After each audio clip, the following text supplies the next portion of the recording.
میں کر کے ستم اپنی جا پر، میں کر کے ستم اپنی جا پر، قرآن سے جاؤں کا سن کر آیا ہوں بہت شرمندہ سا، آیا ہوں بہت شرمندہ سا، سرکار توجہ فرمائے، سرکار توجہ فرمائے۔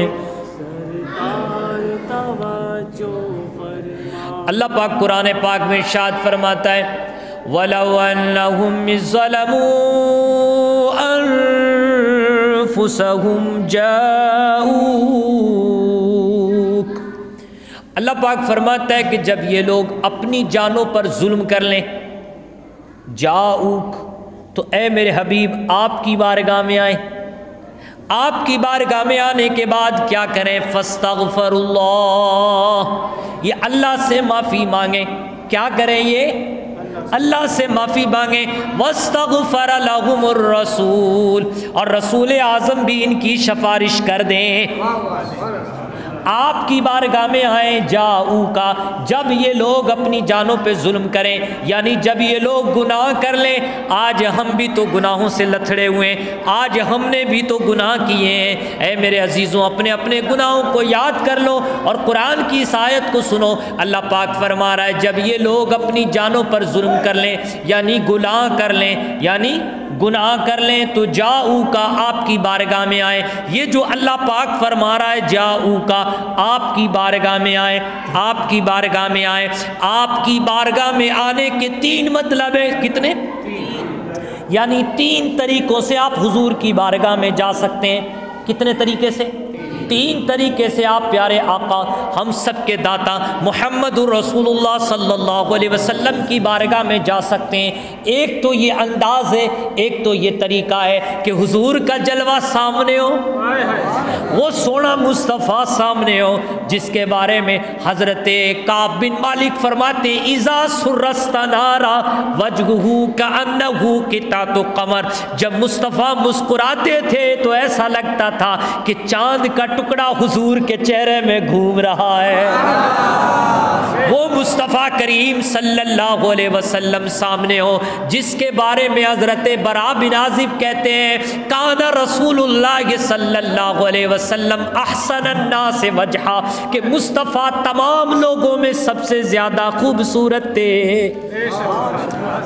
وہ مصطفیٰ سامنے ہو اور ہم جو ہے حضور کی بارگاہ میں بعد اب بیٹھے ہوں، حضور کا چہرہ دیکھ رہے ہوں، کتنے خوبصورت مصطفیٰ ہیں۔ حضرت جابر رضی اللہ تعالیٰ عنہ فرماتے ہیں، حضرت جابر بن سمرہ رضی اللہ تعالیٰ عنہ فرماتے ہیں، کہتے ہیں رأیت رسول اللہ صلی اللہ علیہ وسلم فی لیلۃ اضحیان فجعلت انظر الی رسول اللہ والی القمر وعلیہ حلۃ حمراء فاذا هو عندی احسن من القمر۔ حضرت جابر فرماتے ایک دن 14ویں کا چاند اپنے عروج پر تھا، اپنے شباب پر تھا، میں نے کیا دیکھا کہ حضور اپنے حجرے سے نکل رہے ہیں، مصطفیٰ اپنے حجرے سے نکل رہے ہیں۔ مصطفیٰ کریم کے جسم انور پہ سرخ دھاری دھار ایک لباس تھا، سرخ دھاری دار، اس میں دھاریاں تھیں، وہ آپ نے پہنا ہوا تھا۔ بس میری ٹکٹکی بن گئی، میں کبھی چاند کو دیکھتا، کبھی حضور کے مکھڑے کو دیکھتا، کبھی مصطفیٰ کو دیکھتا، کبھی جو ہے چاند کو دیکھتا، اور میں اس کشمکش میں تھا، یہ مصطفیٰ جو مدینے کے چاند ہیں یہ خوبصورت ہے یا یہ آسمان کا چاند خوبصورت ہے؟ آخر کار میں اس نتیجے پر پہنچا کہ اے اللہ کے نبی، اللہ نے آپ کو ہی زیادہ خوبصورت بنا ہے۔ ایک تو حضور کی بارگاہ میں آنے کا مطلب یہی ہے، بیٹھیں آپ، بیٹھیں، سنیں اس کو، اللہ کی رضا کے لیے سن لیں، بس اللہ پاک ہمارا یہ بیٹھنا اپنی بارگاہ میں قبول فرمائے۔ کا یعنی حضور کی بارگاہ میں آنے کا ایک مطلب، ایک طریقہ یہ بھی ہے کہ حضور کا مکھڑا سامنے ہو اور ہم جو ہے نا حضور پاک کی بارگاہ میں بیٹھے۔ وہ حسین مکھڑا جس کے بارے میں حضرت حسان بن ثابت کہتے ہیں وَأَحْسَنُ مِنْكَ لَمْ تَرَ قَطُّ عَيْنِي، وَأَجْمَلُ مِنْكَ لَمْ تَلِدِ النِّسَاءُ خُلِقْتَ مُبَرَّأً مِّن كُلِّ عَيْبٍ كَأَنَّكَ قَدْ خُلِقْتَ كَمَا تَشَاءُ۔ یا رسول اللہ میری ان آنکھوں نے آپ جیسا خوبصورت نہیں دیکھا، آج تک کسی ماں نے آپ جیسا خوبصورت نہیں جنا، اللہ پاک نے آپ کو ایسا بنایا ہے جیسا آپ چاہتے تھے۔ اور اعلیٰ حضرت امام احمد رضا خان نے حضرت جبریل امین کا قول نقل کیا اور اس کو اردو میں یوں کہا، یہی بولے سدرا والے چمن جہاں کے تھالے، سبھی میں نے چھان ڈالے، تیرے پایا کا نہ پایا، تجھے یک نہ یک بنایا۔ سبحان اللہ سبحان اللہ۔ اور اعلیٰ حضرت دوسرے مقام پہ کہتے ہیں وہ کمال حسن حضور ہے کہ گمان نقص جہانگی، یہی پھول خار سے دور ہے، یہی شمع ہے کہ دھواں نہیں۔ ایک تو یہی طریقہ ہے کہ حضور پاک کی بارگاہ میں ہم بیٹھے ہوں اور حضور کا سونا سونا مکھڑا ہم دیکھ رہے ہوں۔ طریقہ یہ ہے کہ ہم حضور کے قبر انور پہ پہنچ جائیں۔ بھائی صحابی نہیں بن پائے، مومن تو ہے، ہماری آسائیں ہمارے رابطے حضور سے تو ہے، ہمارے تعلقات تو مصطفیٰ کریم سے ہے مسلمانوں، تو پھر دوسرا طریقہ یہ ہے کہ حضور کے روضے پہ پہنچ جائیں، پیارے آقا کے روضہ انور پہ پہنچ جائیں، وہاں جا کر کے اپنی فریاد رکھیں۔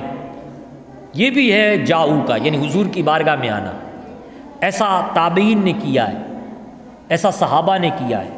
تیسرا، آپ روزے پہ نہیں جا سکتے، پیسے نہیں ہیں، حج کے لیے کیسے جائیں، عمرے کے لیے کیسے جائیں، تو فرمایا کہ دنیا کے کسی بھی کونے میں ہو، آپ وہیں سے مدینے کا تصور کر لیں، وہیں سے حضور پاک کا تصور کر لیں، بس سمجھیں کہ آپ حضور پاک کی بارگاہ میں پہنچ گئے، مصطفیٰ کریم کی بارگاہ میں کیا ہو گئے، پہنچ گئے، اور پھر وہ اللہ کی معافی، اللہ سے معافی مانگنا شروع کر دیں۔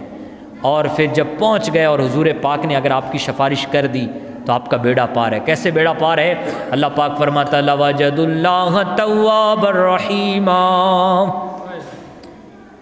اگر تم نے حضور کی بارگاہ میں آنے کے بعد اللہ سے معافی مانگی اور مصطفیٰ کریم صلی اللہ علیہ وسلم نے تمہاری سفارش کر دی تو سمجھو کہ تم خدا کو پا لیا، تم نے اللہ کو کیا کر لیا؟ تم نے اللہ کو پا لیا، اس حال میں پایا کہ تمہاری توبہ بھی قبول ہوگی اور تم پہ رحم بھی ہو گئے، تم پہ مہربانی بھی ہو گئی۔